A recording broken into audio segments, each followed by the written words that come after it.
ചൈനയെ മറികടന്ന് ചൈനയുടെ സമ്മർദ്ദങ്ങളെ അതിജീവിച്ച് അവരുടെ പ്രലോഭനങ്ങളെ അവഗണിച്ച് നമ്മുടെ രാജ്യവുമായി ഭരണത്തിലുണ്ടായിരുന്ന ഈ ചെറിയ കാലയളവിൽ മികച്ച ബന്ധം പുലർത്തിയിരുന്ന നേതാവായിരുന്നു കൊല്ലപ്പെട്ട ഇബ്രാഹിം റൈസി.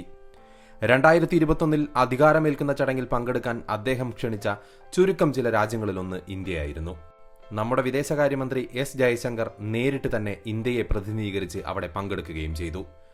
ഇറാൻ പ്രസിഡന്റിനെ കാണാൻ അനുമതി ലഭിച്ച ആദ്യ വിദേശകാര്യമന്ത്രിയും അദ്ദേഹം തന്നെയാണ്. ഇറാനിലെ ഗോറസൻ പ്രവിശ്യയിലാണ് ഇബ്രാഹിം റൈസിയുടെ ജനനം. അറബ് ആക്രമണകാലത്ത് ആക്രമണം ഭയന്ന് ഭാരതത്തിലേക്ക് വന്ന ധാരാളം പാഴ്സികളുടെ വീടാണ് ഗോറസാൻ. സൂഫി സ്വാധീനം വളരെയേറെ നിലനിന്നിരുന്ന പ്രദേശമാണ് ഗോറസാൻ. ഭാരതത്തിൽ നിലവിലുള്ള ഏതാനും ചില കുടുംബങ്ങൾക്ക് ഈ പ്രവിശ്യയുമായി സാംസ്കാരിക ബന്ധവുമുണ്ട്. ഇബ്രാഹിം റൈസി ഒരു പ്രോ ഇന്ത്യ ഭരണാധികാരിയായിരുന്നു. ഇന്ത്യയും ഇറാനുമായുള്ള കച്ചവട സാധ്യത ഏറ്റവും കൂടുതൽ വികസിച്ചതും ഇദ്ദേഹത്തിന്റെ കാലത്ത് തന്നെയാണ്.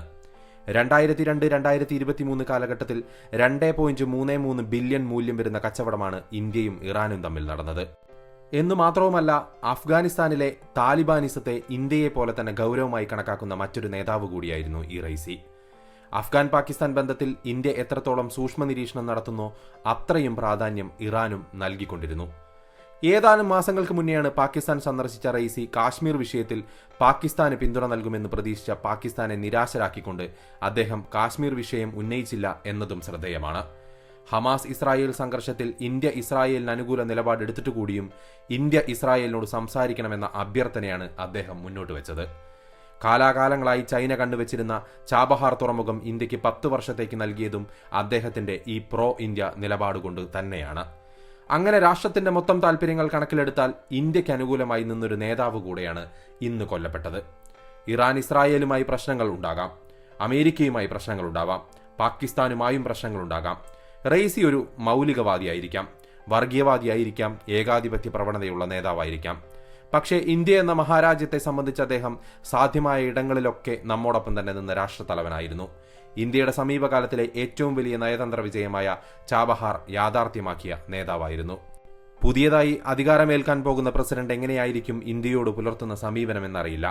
ഒരുപക്ഷെ മാലിദ്വീപിൽ കണ്ടതുപോലെ ഇന്ത്യയെ പിണക്കി ഷൈൻ ചെയ്യാനുള്ള പ്രവണത പുതിയതായി ചുമതലയേൽക്കുന്ന പ്രസിഡന്റിന് ഉണ്ടാകാൻ സാധ്യതയില്ല. പക്ഷേ പ്രോ ചൈനയായ ഒരു ലിബറൽ നേതാവാണ് ചുമതലയേൽക്കുന്നതെങ്കിൽ നമുക്കത് ക്ഷീണം തന്നെയായിരിക്കും. അപ്പോഴായിരിക്കും ഒരുപക്ഷെ ഈ പറയുന്ന ഇബ്രാഹിം റൈസിയെ പോലുള്ള നേതാക്കന്മാരുടെ പ്രാധാന്യം നാം തിരിച്ചറിയുന്നത്. ആ ഒരു കാരണം കൊണ്ട് തന്നെയാണ് ഇന്ന് ഭാരതത്തിൽ അതിന്റെ പേരിലൊരു ദുഃഖാചരണം നടക്കാൻ പോകുന്നത്. ഭാരത സർക്കാരിന്റെ ഔദ്യോഗിക പരിപാടികളൊന്നും തന്നെ ഇന്ന് നടക്കില്ല. ഇബ്രാഹിം റൈസിയുടെ വിയോഗത്തിൽ പ്രധാനമന്ത്രി നരേന്ദ്രമോദി നേരത്തെ തന്നെ അനുശോചനം അറിയിച്ചിരുന്നു.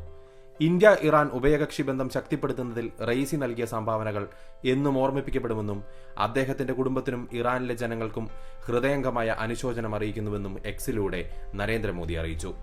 ഇന്ത്യ ഇറാനൊപ്പമാണെന്നും നരേന്ദ്രമോദി പറഞ്ഞുവെക്കുന്നു. ഇന്ത്യ മഹാരാജ്യത്തിന്റെ സന്ദേശം വളരെ വ്യക്തമാണ്. ചില മരണങ്ങൾ ആഘോഷിക്കപ്പെടേണ്ടതല്ല എന്നുള്ളത് തന്നെയാണ് ആ സന്ദേശത്തിന്റെ വ്യക്തമായ അർത്ഥം.